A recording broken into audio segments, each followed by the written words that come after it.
Hello, it's Claire Leroy here from the Little Design Corner, and welcome back to my channel where I create videos for designers, decorators and home renovators who are looking to create beautiful homes to live in and businesses that they love to work in as well.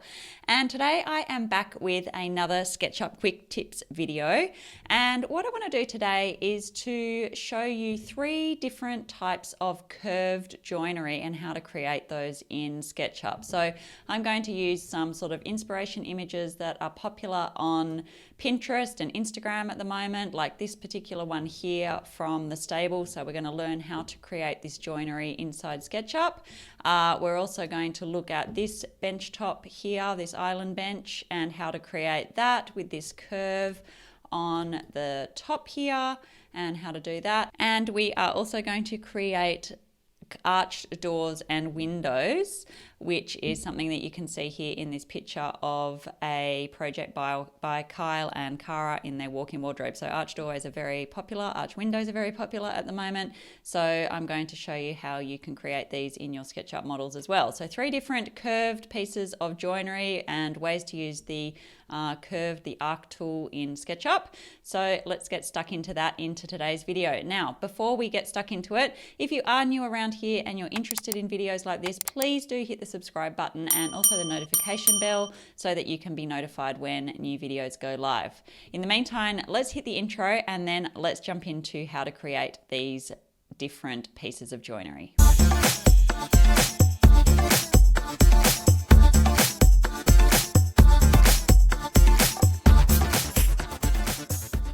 Okay, so let's get started, and why don't we start with the easiest one first and just get the hang of it first before we get stuck into something a little bit more complicated with that other joinery that I was showing you. So let's first look at how to create this arched window or doorway that you can see here. Now I am going to expand out my SketchUp work surface so that I can do this for you. So the first thing we want to do, we are in perspective mode at the moment, we want to hit over to parallel projection and come to a front view. So the first thing we want to do is to draw out a piece of wall for ourselves, and I'm just making that 3 meters high by 3 meters wide just for the sake of a size, and we'll just reverse the faces on that as well because it's good habits to get into. And I'm just going to orbit and give that wall a little bit of thickness with the push-pull. So let's say it's 150 mils thick, and then you could group that if you wanted to. That would be good practice to start with, but let's just leave it as it is for the moment because it'll just make it easier with what we're doing. And then basically what you want to do is to measure out where on the wall your doorway is situated. So let's just pretend that it was centered on this piece of wall and that the doorway was 1 meter wide. So I'm measuring out 500 mils each side to create the doorway in the center. And then let's just say that the top of our arch there is, that looks a bit high, let's say 2400 high. So that will be the peak of our arch, if you can see that. And then what we want to do is what you would do on site is to measure the point at which the arch starts to curve. So you'd take a measurement of that, and we would also measure that in. So let's just pretend that that is 500 from the top there. And that will be the start of our arch there, and the rest of it's the straight wall. So then grab your 2-point arc. Now your arc tools are over here, and you do have options of 1 single arc, 3-point arc, 2-point arc, and what we're going to use here is the 2-point arc tool. And what you want to do is to just click on one side of the intersection point and the other side of the intersection point, and that will start to activate that 2-point arc for you. And what we want to do is just drag that up to the top of the half circle there, and that will create the arc for us. And then we can add in the rest of that arch and just delete that section in the middle. And as you can see, we've now got a segmented face there that is representing our arch doorway. So what you want to do is then just grab your push-pull tool, and you can just snap and release, and that, as you can see, has created, whoops, didn't mean to do that, that has created our opening. So it's open on both sides. Now, as you can see, the point at which this arch sort of starts to curve has been represented by this line. Now if I delete that, I think I'm going to delete a face, which I do, as you can see there. So what you can do there if you don't want to see that is just select that, right click, and you can hide that line, and that will just get rid of it there for you. It still exists, it's still holding those faces closed, but it's just been hidden. So that is basically the simple way to create arch windows and arch doors. You would then obviously group that, right click and make that to a group, and then you've got your wall group there. So that's still in parallel. If we look at that in perspective, it will make a bit more sense. And that is the first thing that we were going to do. I haven't hidden that line there, but you could still click into the group and you could still also hide that line as well. Okay, so that is our arch doorway. You follow the same process for windows. You'd obviously measure off the floor to create the sort of bit where you would stop your window. So that is our first piece of curved joinery with our doorway or window there. So let's now move on to this curved bench. Kitchen island bench here, marble island. Something very similar appeared on the block this year, and here is an inspiration picture of the sort of thing that we're creating here. So if you have something like this that you're looking to create, let me show you how I would approach something like that. So basically, again, I want to jump back into parallel projection, and let's move over to this section of the canvas here.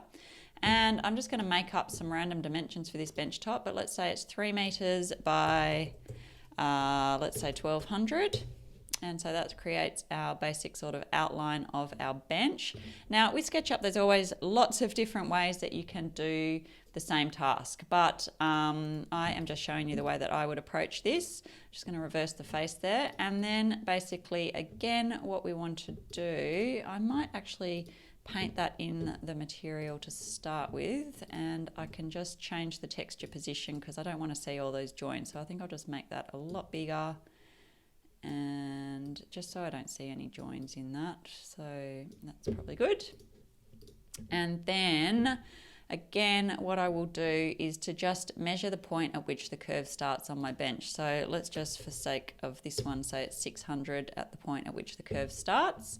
And again, we're going to grab our 2-point arc and just snap to each of those intersection points and create our half circle there. And then this time, instead of the way we did it with the arch window, I'm just going to delete those bits to create that face. So now we've got a face there.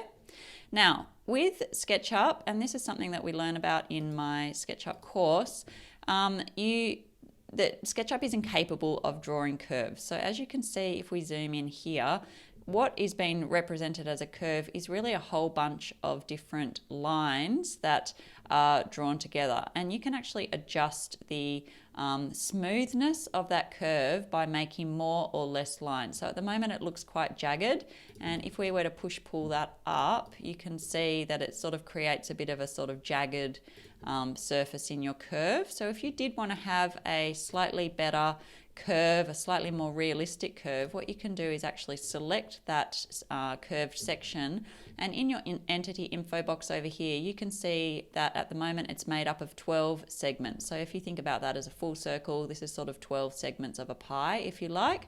And what you can do is you can adjust that to whatever you want. So you could make that 40 segments and that will slightly make it slightly smoother. You could make it 200 segments and that will make it smoother again. Just keep in mind that the more segments and smooth curves that you have in your SketchUp models, the slower your model is going to start to run. So just keep that in mind. It's not going to be a big deal for a random piece of joinery that we're creating here, but it is one of the reasons why SketchUp can start to slow down when you start to bring complicated pieces of furniture in from the 3D warehouse, because often they have lots of different curves in them and stuff, and that is why your models might be getting a little slower than you might like. So we'll stick with 200 there, and in a second you'll see what happens when we pull that up. So the next thing that I would do is to think about what height I want my bench top. And I'll just make a make-believe height of 930 mils. So we'll just type 930 and hit enter for the push-pull. And as you can see, if we zoom in now, you can see my 200 segments here. and it sort of created a bit of a funny pattern, I guess, on the curve itself. But don't worry about that, because what you can do is actually grab your paint bucket here, and if you hit Command or Control, you can pick up the texture that we have painted here, and we can just paint that curved surface in that texture. So it's got this sort of join there. I don't know if you would be able to position that on a curve. I don't think you can position textures on a curve, so it doesn't really like that, but I'm not really worried about that anyway. If we again hit delete on this line to get rid of it, you'll see that a face will delete. So we don't want that. Don't forget that SketchUp is not a solid modeling tool. So it's made up of faces and lines and, I can't even think what I'm trying to say. Anyway, it'll come to me in a second. But anyway, it's made up of, it's not solid objects. So inside, if you delete a face, as you can see, it's not solid inside. So we want to undo that. And again, like we did with the arch, instead of deleting that line, what you want to do is select it, right click, and then hide that. And then that will get rid of the join there for you. So that is the basic curve of our island, and it looks a bit funny because we're in parallel, but there you go, in perspective. And then, as you can see in the image that we have, that I actually just closed down, it had a little bit of a recessed seating area. So let me just show you how I would also create that. So basically, again, I'm making up sort of dimensions here, but let's just say that we have a 30mm bench top on this island bench, and let's say that we want our seating area to be 2 meters wide, and that we also want to have a waterfall edge of 30 mils as well. So I would just guide those out with my tape measure tool, and what I would do then is just grab my rectangle tool and I would just draw in that that section there that we want to create the overhang for. So basically what you would do then is to delete the guides and just grab your push-pull tool, and you can push back that section to whatever you want it to be. So let's say you want a 300mm overhang, push-pull it back to 300mm, and as you can see, you've now got that curved island bench that we had in that inspiration picture. So there we go. That is the second piece of curved joinery that you might like to create. Now you, of course, can do any number of things with the texture on that. Obviously, I think I don't have a nice battened wood texture, but lots of people are doing the sort of battened look on the curve of island benches at the moment. So that's definitely something that you could do. If you wanted to represent your bench top, the way that I would do that if you were doing a battened texture, just let's pretend that that is a battened texture, not just wood. What I would do for that is I would obviously lower my bench back down to the height of the cabinetry first, and then what I would do is actually just take a copy. So I've just double clicked to select the top of that, and I just do Command C to take a copy of the top of that bench top, and I'll paste that over there. I'm going to make that into our bench top in a second. And then basically what I would do is make this into a group. So triple click to make that into a group, right click, make group. And I will also paint that into a, let's say it's a marble texture, and let's give that some thickness of, again, let's just say 30mm. You can do your hiding if you want to make that look really nice, and then triple click to select all the joinery there, and then make that a group as well.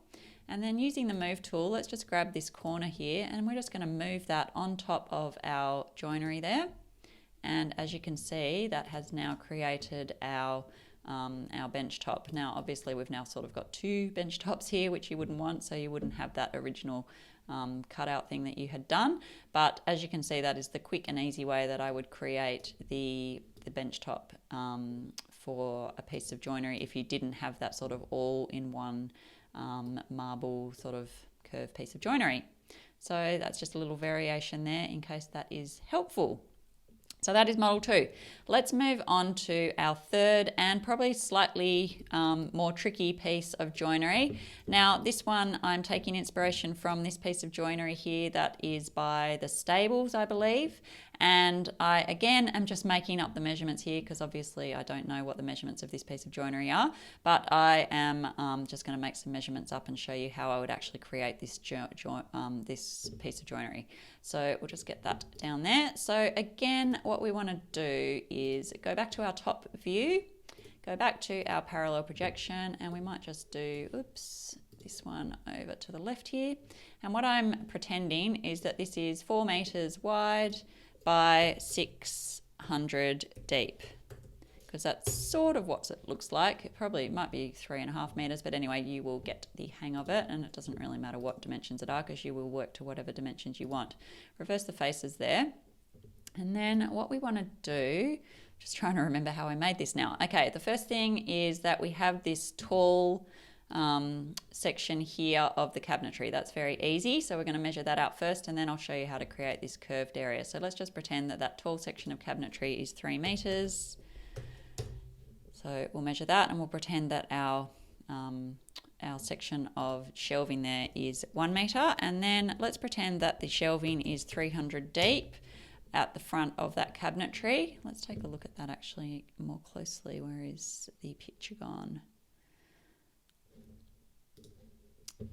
Just have to open it again. There it is.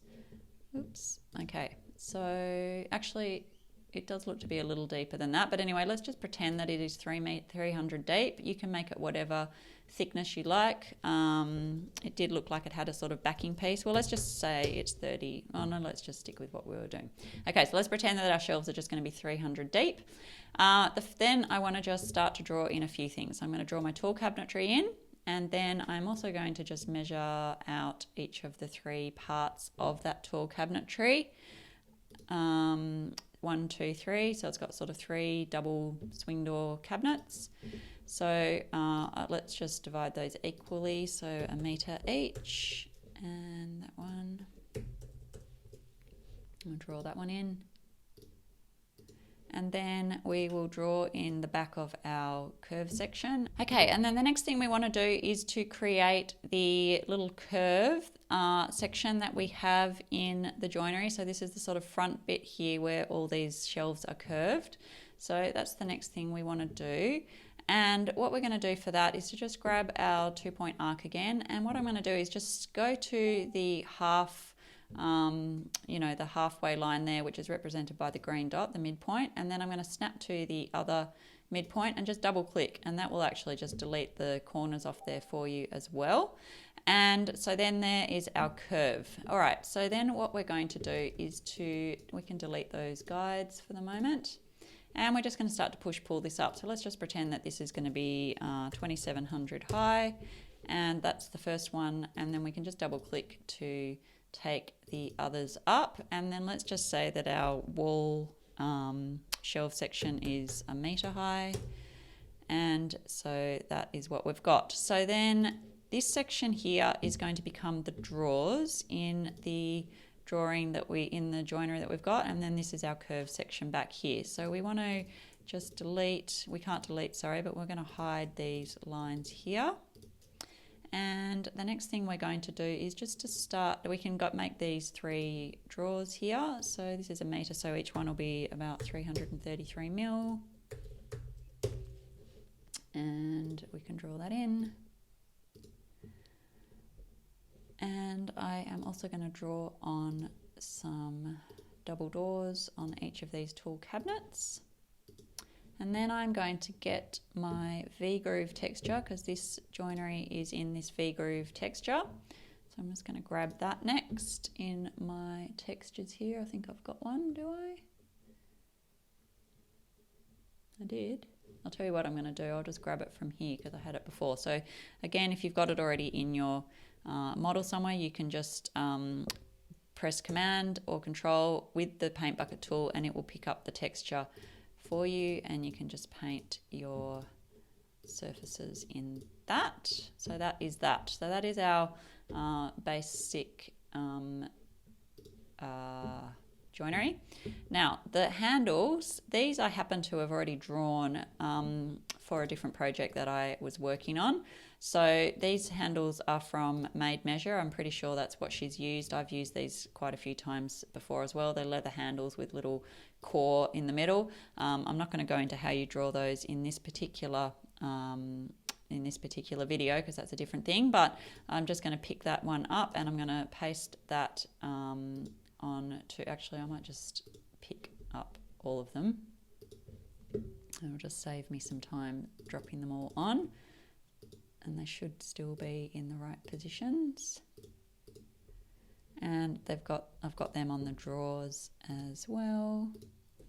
So let's just take a copy of those and I'll just paste them over here and we can position them. If I just go to a top view, I'll just bring them out a little. Where are they? There they are. And then if I come to a front view, I can position them in the right spot. And then I might just use, perhaps I've changed my measurements a little because they aren't sitting on that drawer in the center. So let me just make a guide for the center of that drawer section. I'll just grab these handles and I'll just zoom in a little bit and move those into position. That looks approximately halfway, and that looks to be approximately in the right spot. Let's move that one down a little bit. Okay, so delete the guides again. All right, so that's the easy part of what we needed to do there. So we've got our handles on, got our V-groove joinery, and what's left is to create our curved shelves. So that's these sort of wooden curved shelves. So I'll show you how I would do that.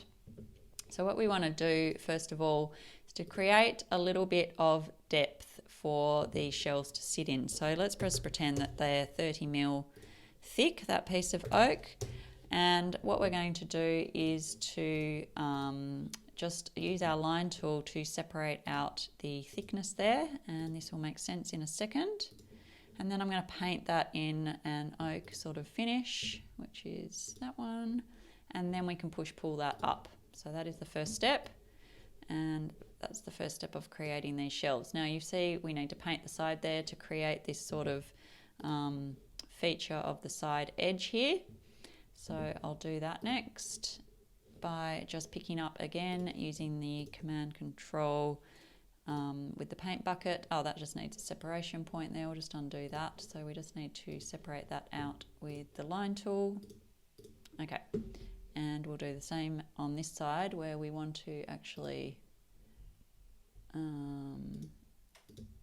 close that in as well. Okay, then I'll grab the texture, paint that edge and paint that edge. So that is the next thing. I'm just going to paint the top there as well. And then what I'm going to do, like we did with the bench top, I'm going to pick up a copy of this by double clicking and just take a copy, and I'm going to paste that over here, and we're going to create the shelves using this copy. So we're going to make each shelf 30mm. So I'll bring that up by 30mm, and then I will hide these lines again and triple click to make a group. So that is our shelf. So the first shelf needs to create some thickness at the bottom there. So I'll just make a copy of that. And then you can use the corner. This is a new feature in SketchUp 2020 where you can actually, it sort of gives you an x-ray view of the corners of your, as you're using the move tool, which is really handy because you can position things much easier.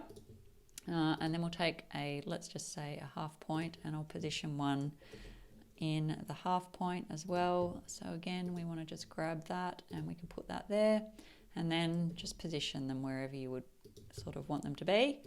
I'll just be sort of approximate with that, and then it looked like there was one at the top as well to finish off that. So you probably use the top corner here to move that into position, and let's just put another one there because I think it needs it. And let's just pretend that goes there. So that then creates the joinery. So let's get into a better camera angle perspective. Delete our guides. We don't need this random shelf anymore. And that is how I would create a piece of curved joinery like that one that we were using as the inspiration picture. So not too tricky. sort of maybe a few techniques that's just the way that I would do it. As I've mentioned, there are lots of ways to do the same thing in SketchUp. This is the way that I would approach it. But if you do have some curved joinery, I hope that those little tips and tricks give you some ideas for how you might create it yourself. If you have enjoyed this video, please do give it the thumbs up, as that really helps me out. If you do want to have a look at some of my other quick tips videos, please look at the SketchUp section on my YouTube channel. I've got some other tips and tricks about how to use SketchUp for interior design. I have an online course specially for interior design, for learning how to use SketchUp for interior design. It is a self-paced online course, very popular. We've had thousands of students come through the course. So if you are interested in learning how to use SketchUp to work with client projects, to model your own home, any of those sorts of things, then please do check out my course. I will link to it in the show notes below. Otherwise, I hope you've enjoyed this. Please hit subscribe if you'd like to follow along with any of my other videos. Otherwise, enjoy the rest of your day, and I'll catch you in the next video. Bye for now.